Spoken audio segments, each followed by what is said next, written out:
Election commission की तकर्रियों में ताखीर। नून league, Pakistan Tehreek Insaf 2018 और 24 दोनों सियासी जमातें एक ही सुराख से डसी गईं, फिर भी सबक सीखने को तैयार क्यों नहीं? इफ्तिखार साहब, ये एक आईनी इत्तेफाक राय हुआ था, क्या फॉर्मूला अब नाकाम दिखाई दे रहा है? क्यों नहीं दो लोग बैठकर एक मीनिंगफुल कंसल्टेशन कर सकते? कोई मफादात जाती कहाँ से आ सकते हैं? ये कौमी सतह का मामला है। कोई ऐसी बात नहीं है। जो लीडर ऑफ द हाउस है उसने लेटर लिख दिया है, अब जवाब देना है लीडर ऑफ द अपोजिशन ने और 3 नामों को तजवीज़ करना है।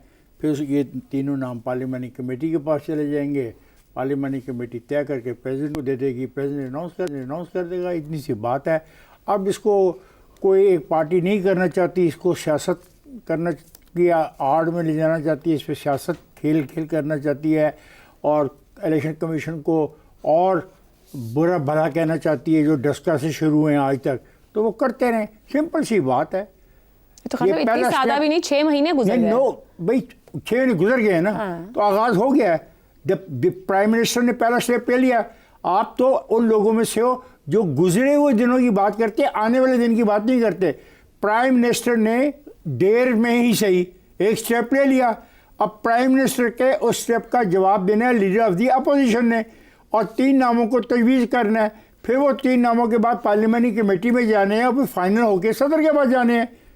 अब इसमें 6 साल लगाना वो चाहती है एक सियासी जमात, इसमें से भी गेन करना चाहती है। एक सियासी जमात, दोनों मतलब एक सियासी पार्टी ने अपना अमल बतौर आपके 6 महीने लेट कर दिया है।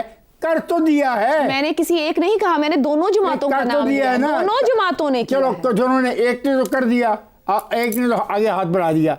अब दूसरी जमात को भी आगे हाथ बढ़ाना चाहिए ताकि 3 नामों का फैसला हो। फिर पार्लियामानी कमेटी के पास जाए, स्पीकर पार्लियामानी कमेटी के पास चले भेजेगा, तय हो जाएगा, सदर के पास चला जाए। इतनी सी बात है। अगर चाहें तो इस पर हम 6 महीने भी डिबेट और हो सकता है अगले 2 साल भी ऐसे ही चलाते रहे, क्योंकि 26वीं तरमीम तो दे चुकी ना सहारा। एक तो 26वीं तरमीम आपको पता नहीं क्यों उलझाव में डालती है। 26वीं तरमीम का इससे कोई ताल्लुक नहीं है सर। उसमें ही कहा गया ना, जब तक अगली तकर्री नहीं होगी तो कंटिन्यूटी रह सकती है। 26वीं तरमीम का आइन के इस आर्टिकल से कोई भी उलझाव नहीं है। दुरुस्त हो गया। शहजाद चौधरी साहब, 6 महीने गुजर गए हैं, फेयर इलेक्शन हर जमात मांगती है और फिर जब आप अपोजिशन में बैठे हो तो फिर आपके इतराजात और भी ज्यादा होते हैं। मौजूदा इलेक्शन कमीशन की क़यादत का बरकरार रहना जमहूरियत को सहारा दे रहा है या इसे कमजोर कर रहा है?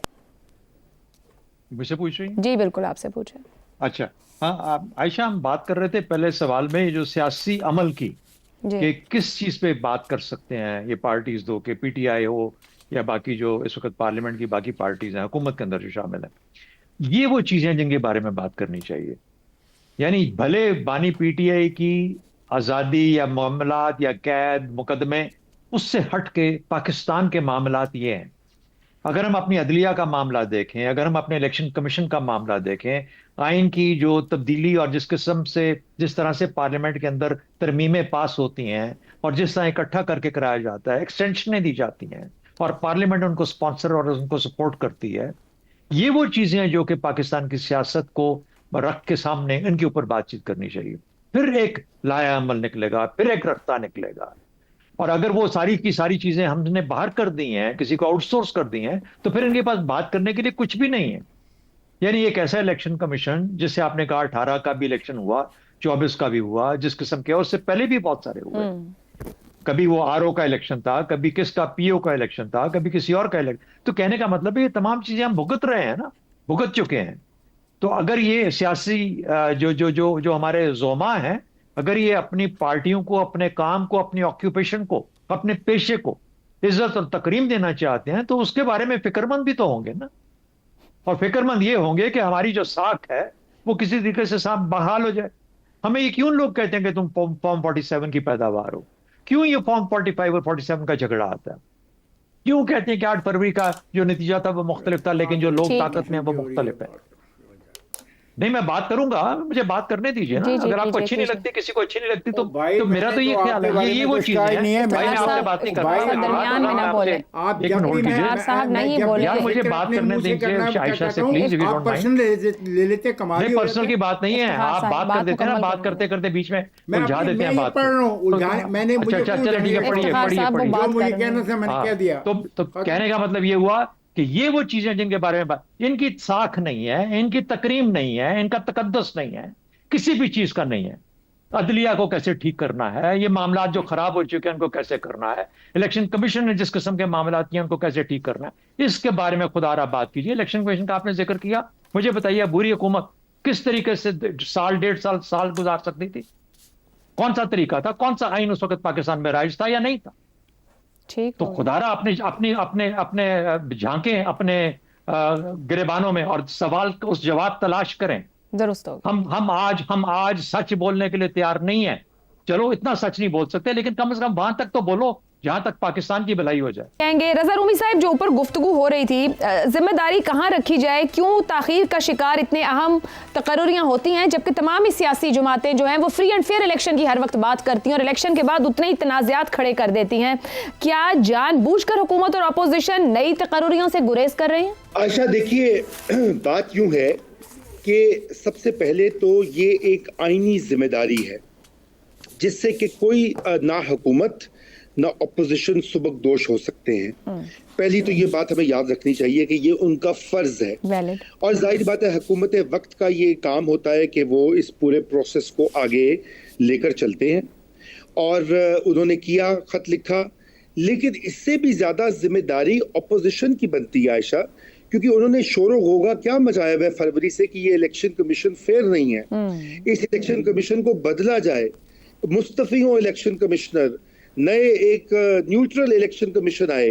तो सबसे ज्यादा इंटरेस्ट तो इसमें अपोजिशन जो कि पाकिस्तान तहरीक इंसाफ है उनका होना चाहिए, लेकिन वहां भी खामोशी है। और उसके अलावा आयशा ना सिर्फ खामोशी है, बल्कि मैं समझता हूं कि ये एक तरह से वही चीज है कि जब तक आप हमारी ये वाली शराइत नहीं मानेंगे, हम किसी चीज पर कोऑपरेट नहीं करेंगे, हम सिस्टम को नहीं चलने देंगे। सिस्टम में आना तो ठीक है, पार्लियामेंट में बैठना ठीक है, तनख्वाहें लेना ठीक है, लेकिन जो आईनी फराइज़ मनसबी हैं उनको अदा करना जो है वो हराम है। अब ये क्या बात हुई? तो इस वक्त जो है ये बैरिस्टर गौहर चेयरमैन है पार्टी के, वो इसके ऊपर बिल्कुल जो है इनिशिएटिव ले सकते हैं। वो जाकर मिलें, अगर उनको मिलना भी है बानी पीटीआई से, और इस मामले को आगे बढ़ाएं, क्योंकि ये तो दरीना मुतालबा है पाकिस्तान तहरीक इंसाफ का, और ये जो टीम है इसको बदलें। और हुकूमत को तो देखें ना, हुकूमत को तो सूट करता है ये तातुल, सही जो बात है उनका क्या जाता है, वो तो इनके खिलाफ नहीं है, वो बैठे रहे। आपने कहा 26 अमेंडमेंट ने दे दिया कवर, तो बस वो बैठे रहेंगे। तो इस वक्त मसला ये है कि ये सिस्टम को चलने नहीं दिया जा रहा। सिस्टम जैसा तैसा भी होता है पार्लिमानी। देखिए मैं हमेशा एक मिसाल देता हूँ, एक 10 सेकंड्स की बात है कि जनरल ज़ियाउल हक ने गैर जमाती असम्बली मुंतखब करवाई 1985 में, जिसमें कोई सियासी पार्टी नहीं थी, जिसमें all the Kings main and horses थे। लेकिन वहां भी एक ऑपोजिशन पैदा हो गई, वहां पे भी कानून साजी हुई, वहां पर भी अच्छा खासा टफ टाइम दिया गया उस वक्त की हुकूमत को, उस वक्त की रजीम को। तो ये बात तो लेकिन आज ऐसा क्या मामला है कि सारी की सारी सियासी जमातें और ये सिस्टम जो है इसी सिस्टम को अंडरमाइन कर रहा है, और फिर शोर मचाते हैं कि जी मुल्क में तो माशाल्लाह है, मुल्क में तो ये है, तो मुल्क में तो वो है। तो जो आपका काम है वो तो खुराक बराए करम आप करें। वेरी वैलिड पॉइंट रजा साहब। ज़ैगम साहब आपकी जानिब आऊंगी। मौजूदा सियासी माहौल में ये जो आपने एक फार्मूला बनाया 18वीं तरमीम के नीचे, आईनी इत्तेफाक राय का फार्मूला नाकाम होता जा रहा है, क्योंकि फिर हमारी सियासी जमातें सिर्फ शोर मचाती हैं जब वो इदारे इस काबिल नहीं होते कि उनको डिलीवर कर पाए।